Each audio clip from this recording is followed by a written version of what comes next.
político Reinaldo Azevedo. Os pingos nos is. Reinaldo Azevedo, se a emenda mais nefasta possível de anistia fosse aprovada, iria adiante ou não? Não iria. Não há a menor chance de prosperar um texto que, sob o pretexto de anistiar o Caixa 2, também livre os políticos de outros crimes. Os políticos que insistem em votar algo parecido investem na crise. Os procuradores que fingem que isso é possível investem na crise. Os juízes que atacam a proposta como se ela fosse possível investem na crise. Vamos ver. Os ilustres deputados estão pensando em alguma maneira de livrar a própria cara. Eu sei disso. Isso quer dizer que a coisa tenha viabilidade jurídica? Não. Fiquemos com a redação mais ampla, mais absurda que circulou até agora.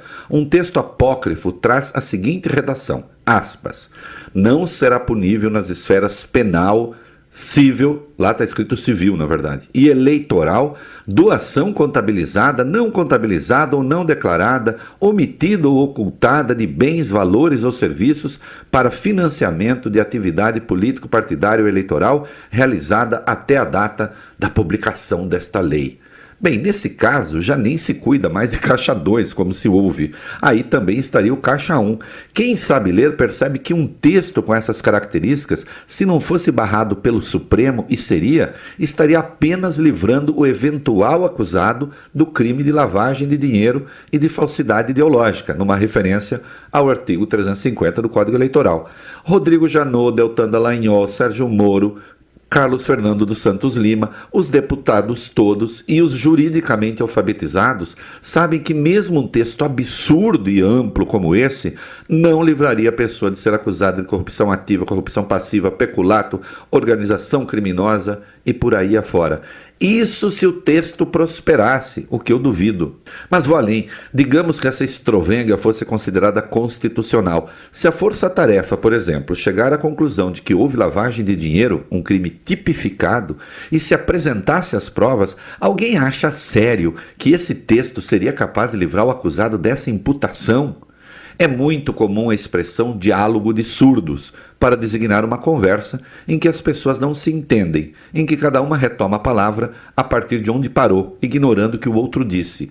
A anistia ao Caixa 2 ou aos outros crimes é algo um pouco diferente. Trata-se de uma briga de surdos, em que cada um retoma os insultos ao outro do ponto em que parou. Nem resta tempo para, ouvir as ofensas novas disparadas pelos oponentes. O que se tem aí resulta do embate de uma força que se hipertrofiou, e isso é inegável, o Ministério Público, e de outra que se sente acuada, o Congresso Nacional. Numa democracia com funcionamento regular, Ministério Público e juízes deixariam que o Congresso exercesse a sua atribuição, e os grupos que defendem a moralidade na política estão vigilantes, como se vê, e se recorreria às instâncias adequadas caso houvesse uma violação ou uma tentativa flagrante de violar os fundamentos do Estado Democrático e de Direito. Mas não, todos decidiram agir preventivamente. Quando um procurador como Carlos Fernando diz que chegou a hora de usar luva de boxe contra o Congresso, é claro que não está preocupado com a harmonia entre os poderes, nem está exercendo uma prerrogativa do Ministério Público.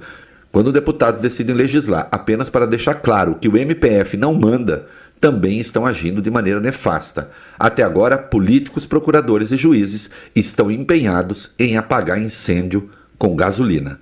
Reinaldo Azevedo para a Rede Jovem Pan.